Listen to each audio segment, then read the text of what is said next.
Hello student, today we'll discuss a very easy and very small concept from the biology, which is nomenclature.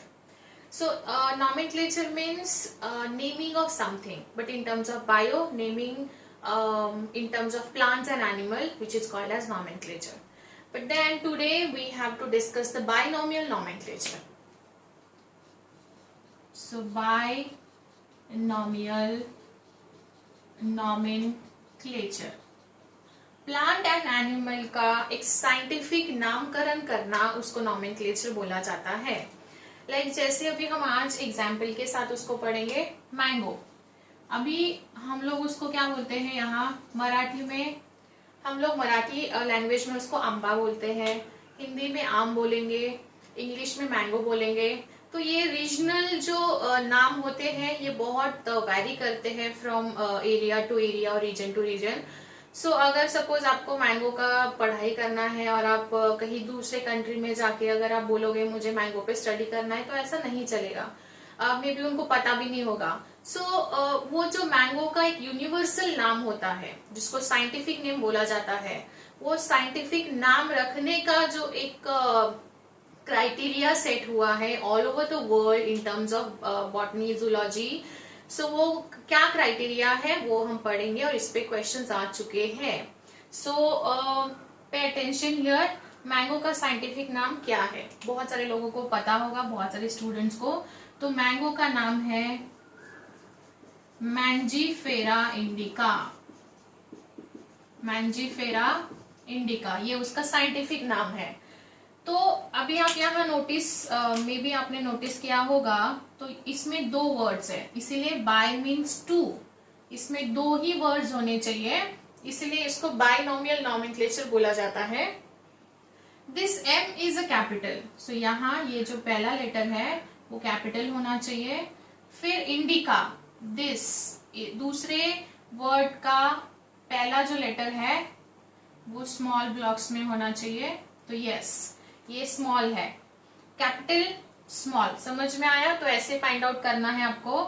But इसको क्या बोलते हैं? हम ऐसा तो नहीं बोलेंगे पहला वर्ड दूसरा वर्ड. तो इसको बोला जाता है, this is actually the name of genus. This is the genus name. इसको भी अंडरलाइन करते हैं हम, इंडिका. एंड ये होता है species, genus and species.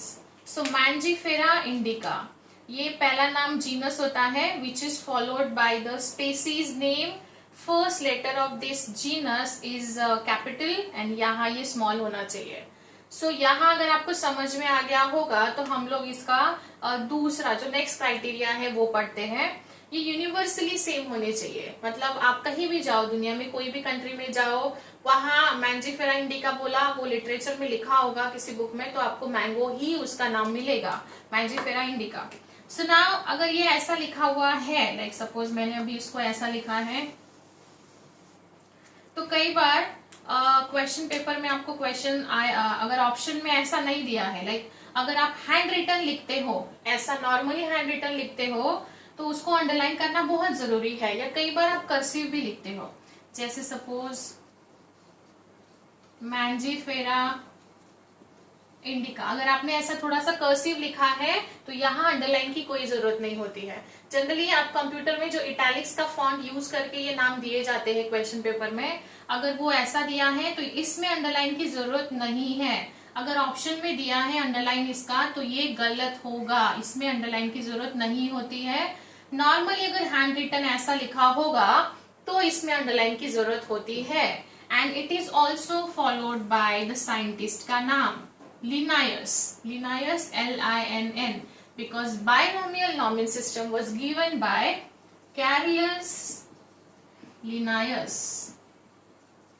Carolus ये साइंटिस्ट का नाम है. इन्होंने बायनोमियल नॉमेनक्लेचर सिस्टम को प्रपोज किया है.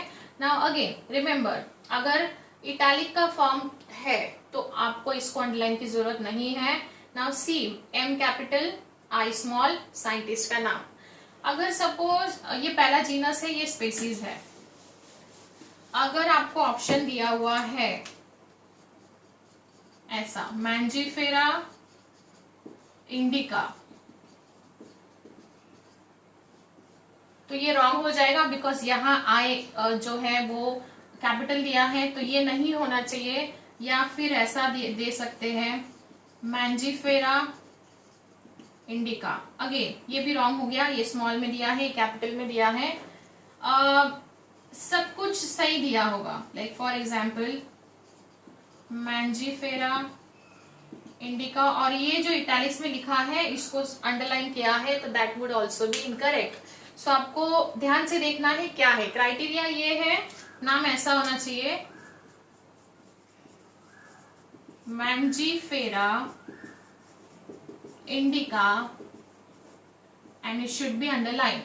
This one is a capital, this one is a small, this is the genus name, this is the species name and scientist का नाम को अंडरलाइन करने की जरूरत नहीं है।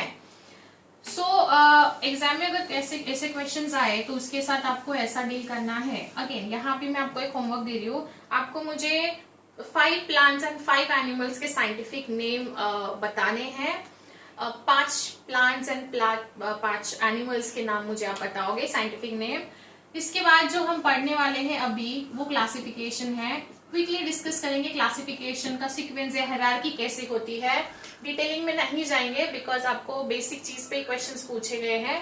तो क्लासिफिकेशन शुरू होता है किंगडम के साथ। Classification starts with the kingdom, then after kingdom it would be a division और phylum, phylum division, after that it would be a class, order, family, genus and species.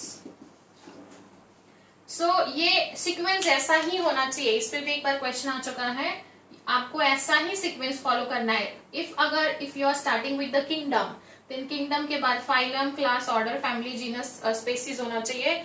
यहां से स्टार्ट कर रहे हो तो species, genus, family, order, class, phylum, division, kingdom होना चाहिए। So this is how it should be. Classification plant and animal का ऐसा किया जाता है। जैसे अभी हमने मैंगो का एग्जाम्पल लिया था, मैंगो का क्लासिफिकेशन यहाँ लर्न करते हैं।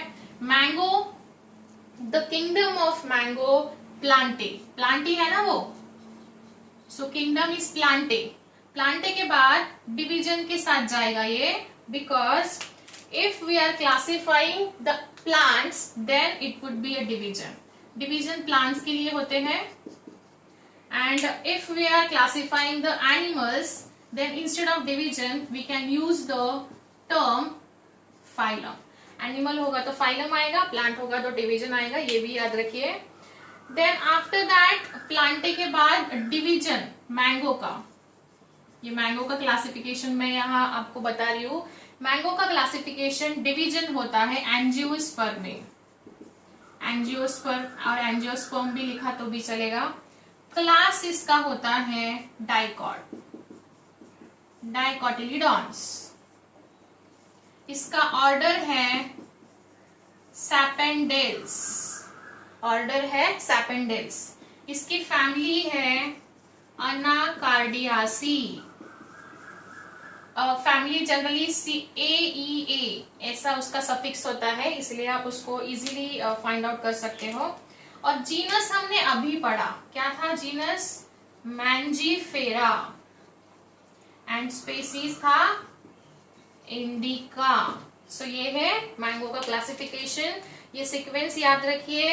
ये मैंगो का क्लासिफिकेशन मैंने करके दिखाया है। अगर प्लांट्स होगा तो डिवीजन यूज करेंगे, फाइलम नहीं यूज करेंगे, और अगर प्लांट एनिमल होगा तो फाइलम यूज करेंगे, डिवीजन यूज नहीं करेंगे।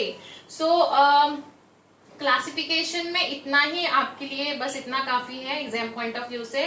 नॉमेनक्लेचर में क्राइटेरियाज याद रखिए एंड इसका एक नोट बनाइए और उसको पढ़ते रहिए बार बार, सो दैट आपको वो याद रहेगा। सो yes, I hope you have all understood the nomenclature and classification today. See you in next session. Thank you.